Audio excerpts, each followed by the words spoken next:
Rudyard Kipling, another Freemason, wrote a book called The Man Who Would One Day Be King. This was later made into a big-budget Hollywood film starring the likes of Sean Connery, Michael Caine, and Saeed Jaffari. The book is the story of two soldiers that journey to a country on the edge of India, a country that was once rumored to contain great riches, that once belonged to Alexander the Great. Upon reaching the country, the two soldiers are captured by the local inhabitants, a people called Kafirs, named after their country, Kafiristan. When the two men are about to be killed, a necklace is discovered around the neck of one of the soldiers. Engraved on it is the symbol of the Masonic one eye. The Kafirs revere him as their god and attribute to him the divine attribute of immortality. The man himself first regards himself as a king, and then in his newfound power begins to regard himself really as being a god. From the Muslim perspective, if not that of others, the similitudes that can be drawn from this story are very interesting. The Muslim scriptures called Hadith contain many prophecies of the Prophet Muhammad. In these, it is prophesied that a man would arise from amidst the Kafirs, which means infidels in Islam, who would be recognized by his one eye and would be made a world leader, claiming first to be a king and then later to being God, and that he will seem immortal until an appointed time.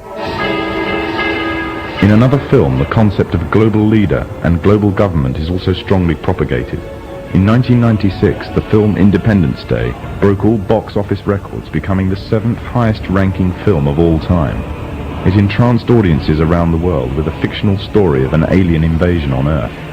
However, deep within the film's subliminal messages can be found, indicating the Freemasonic presence and the Freemasonic agenda. In the film, there is a military base known as Area 51. It is from here that the military offensive is launched, on which the salvation of the whole world and the future of its inhabitants depends. The entrance to this installation is a pyramid, on which is engraved the symbol of the one eye. The film shows the USA as the forerunner in establishing a global offensive, involving all the nations of the world, an offensive which is devised, controlled and commanded by one man, one overall leader. The film is part of an upsurge in an upsurge of films and television serials on the topics of aliens, UFOs, and invasions threatening the whole of mankind. These are gradually fueling the growing interest and public unrest on the issue. This is just one of the many ways in which the Freemasons are paving the way for their global government. The Freemasons are using a number of approaches to drive fear into the hearts of the masses. I occasionally think how quickly our differences worldwide would vanish if we were facing an alien threat from outside this world. And yet, I ask you, is not an alien force already among us? Illuminati want my mind, soul, and my body. Secret society, trying to keep their eye on me. Ladies and gentlemen, the very word secrecy is repugnant in a free and open society. And we are, as a people, inherently and historically opposed to secret societies, to secret oaths, and to secret proceedings. For we are opposed around the world by a monolithic and ruthless conspiracy that relies primarily on covert means for expanding its sphere of influence, on infiltration instead of invasion, on subversion instead of elections, on intimidation instead of free choice. It is a system which has conscripted vast human and material resources into the building of a tightly knit, highly efficient machine that combines military, diplomatic, intelligence, economic, scientific, and political operations. Its preparations are concealed, not published. Its mistakes are buried, not headlined. Its dissenters are silenced, not praised. No expenditure is questioned, no secret is revealed. That is why the Athenian lawmaker Solon decreed it a crime for any citizen to shrink from controversy.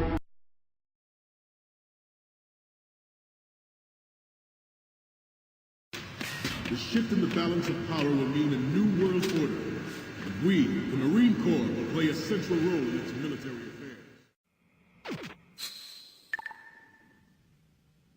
We, the Marines, will lead the charge into a new world order with Metal Gear Ray. That is all. Dismissed.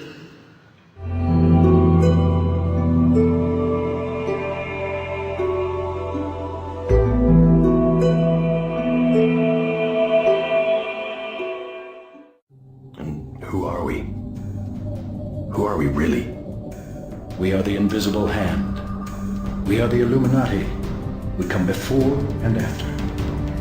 We are forever. And eventually, we will lead them into the day.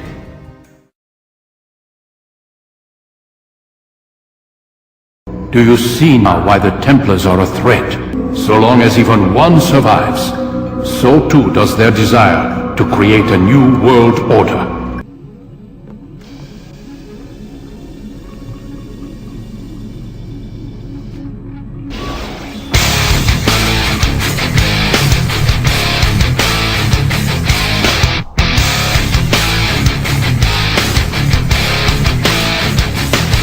What is Scenario 12D? We know it's a war game scenario, that it has to do with airline counterterrorism. Why is that important enough to kill for? Because it's no longer a game. If some terrorist group wants to act out this scenario, why target you for assassination? Depends on who your terrorists are. The men who conceived of it in the first place. You're saying our government plans to commit a terrorist act against a domestic airline? There you go. Indicting the entire government as usual. It's a faction. A small faction. For what possible gain? The Cold War's over, John. But with no clear enemy to stockpile against, the arms market's flat. But bring down a fully loaded 727 into the middle of New York City, and you'll find a dozen tin-pot dictators all over the world just clamoring to take responsibility and begging to be smart-bombed. I can't believe it. World Trade Center. We're going to crash the plane into the World Trade Center. The pin makes it official. You passed the test. You're Illuminati now.